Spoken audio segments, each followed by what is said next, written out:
You understand? So if I know my results, because now what happens is, when I talk to the first 2 or 3, 4 people and they say, no, I ain't worried about it, because I know somewhere in the next 6, I'm going to get one. Got the idea? I don't get discouraged over the negatives that happen. So, and if you keep these, now, so number 1 is keep record of how many you talk to, how many join, how many buy, and how many upgrade. Now you take that and you make yourself, you don't have to be an accountant, you make a simple graph. You make a graph of those results over the next couple of months. And you never take 1 month, because it doesn't matter. About 3 months at a time, you take the average. And you'll see the direction of your business. A picture is worth 1,000 words. You see, if I enroll in my organization, I don't know, I'm just simple, 10 people this month. Great, all right, things are good. All right, next month I enroll 9. Yeah, oh man, we were almost where we were last month. No problem, things are good. Next month I enroll 8. Oh, darn, we enrolled 1 less this month. Darn it, things aren't, but we'll be okay. Well, if you look at that 1 month at a time, you don't think 1 is a lot. And 1 isn't a lot. But what do you see when you look at that graph? A picture headed this way. And if that picture is headed down, what are you doing wrong?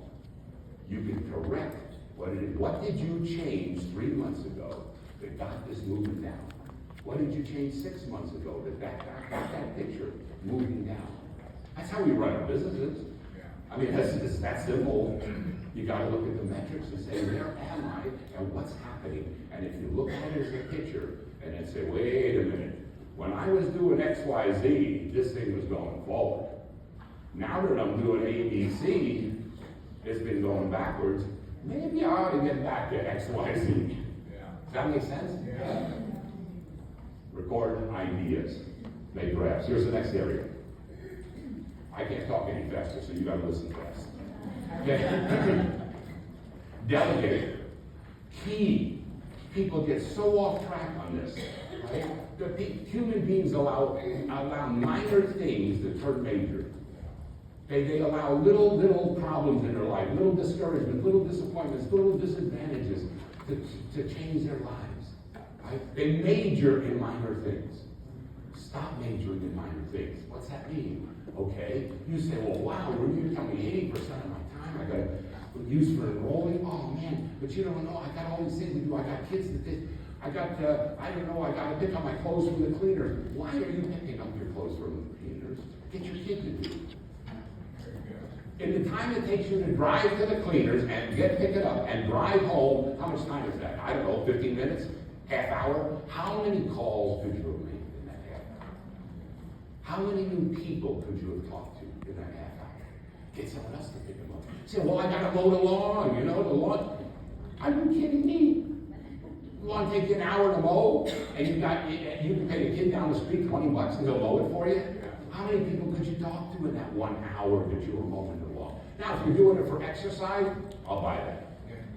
But if you're doing it to save the $20, gosh, no, you're losing fortunes for $20. Does that make sense?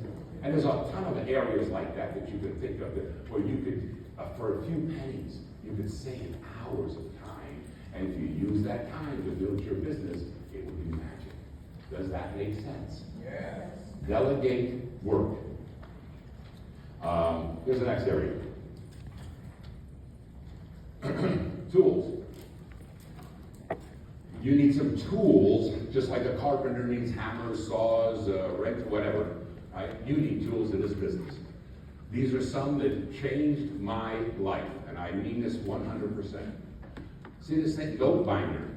When you come to events like this, you're getting a lot of good information from not just me, but from all the people who are going to be speaking. You get really great tips. What happens is you take all these big notes, okay, and then you wind up keeping them somewhere and never do anything with them. My suggestion is this. When you go home, you take these notes that you get and you put them into key points, okay? What I'm talking today, see these notes right here? This is, I don't know, 20, 30, 40 years old. It's just words, just one word at a time. It doesn't tell me what to say. It just is the key point. Then I figure out what to say, right? Got the idea? So you take all of the notes that you get in the various subjects and you turn them into key points. And then you start this binder of trainings, of information that you gather. Because now, when someone says to you, hey, you know, we're having a training next week, your upline says, we're going to have a training next week, and I'd like you to do a subject on time management. You don't have to sit there for 2 hours and say, okay, what am I going to say? Let me figure out what I'm going to say. What do? You go to your note binder, you pull out the page that you have of bullet points on time management. You say, okay, I'm ready to go. What time do you want me up there? Does that make sense? Yes. And folks, these, you know, on my binder, I have a note binder. Here's, I just brought some of them because the note binder is this thick. It really is. That's my note binders over the last 50 years, you can imagine, right? And some of those notes are so old.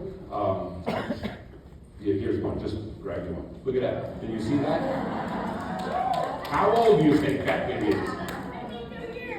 Yeah, this one probably is right from the beginning. You know, some of you have said to me, you know, a lot of times when you're speaking, you sound just like this guy I listened to on a tape called Jim Rohn. Yeah, you know why? Guess where a lot of these notes came from? I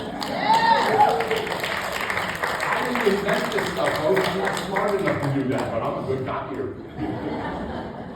You understand? This thing is, so years ago now, and by the way, they used to be in my binder this way, and one day I had this assistant, her name was Judy, and this is years ago, and Judy says to me, that binder is about to fall apart, I think it's going to turn to dust. I said, no, I got it. She said, well, let me type it up for you. No, don't touch these notes. I understand what's on there. No one else would, but I do. She said, okay, well, let me at least put them in the folders for you. So she was kind enough to put it in all these plastic folders for me to keep them alive. So, got the idea? Yeah. Take your notes, turn them into key points, put them into a binder. Next time someone says to you, I want to do a training on X, you go to your binder and say, I'm ready, let's go. I got it. Saves a ton of time. How many of you have been in a position where someone says, hey, I want you to do training on XYZ, and you take hours figuring out what you're going to say. You get all this agita, like the Italian, you know what agita is? It's the Italian expression of when your stomach is kind of turning over, right? You feel queasy. You won't have that if you have this binder. So here's the second thing. Number 2 is a daily planner. Okay? Now, in today's world, most of you don't use paper. You're using your phones or iPads or whatever. I personally still use a piece of paper. I use my iPad and I transfer it in there. But you've got to have a daily planner, something where every single day you put down exactly what you need to do and you put everything on. Okay? I forgot to bring my planner. I left it on the counter at home. To be honest with you, I was going to show it to you. I forgot it. But in this daily planner, on today's date, it'll say, and you got to put everything. Pick up the cleaning. You say, well, I'm not going to. Yeah, that's what you got to do. Pick up the kids. You don't want to forget the kids, right? Whatever you have to do, call Sally. Remember to do this. Remember, put it on a daily plan. Then the next day, anything you didn't do today, you move to the next day, right? And then if you don't get it done that day, you move it to the next day. If you move it more than 3 days, you shouldn't be doing it. Delegate it to somebody else, because it wasn't important enough, obviously. Does that make sense? Yeah. That way you never have to remember anything. You don't forget anything. I'll tell you, as I traveled around the world, this saved me a ton. I was traveling all the time, literally. I was in an airplane most of the time, traveling Europe and South America and Asia. And I had everything in there. I would have all of the birthdays of all my nieces and nephews and everybody. And so I turn the page, it says, Linda's birthday. Oh, cool. So I'd sign a card, I'd write a card, I'd get one from a hotel somewhere, I'd write a card, say happy birthday, put in some money, and send it. And my nieces and nephews would get these cards, and say, Uncle Rudy's over in Japan, and he sent me he remembered my birthday.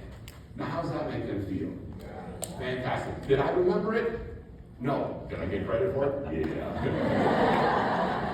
And they would wait for these cards. My sisters would tell me, they say, oh yeah, she'd get the card. The first thing she did was she'd open the card and go like this. See what was gonna fall out.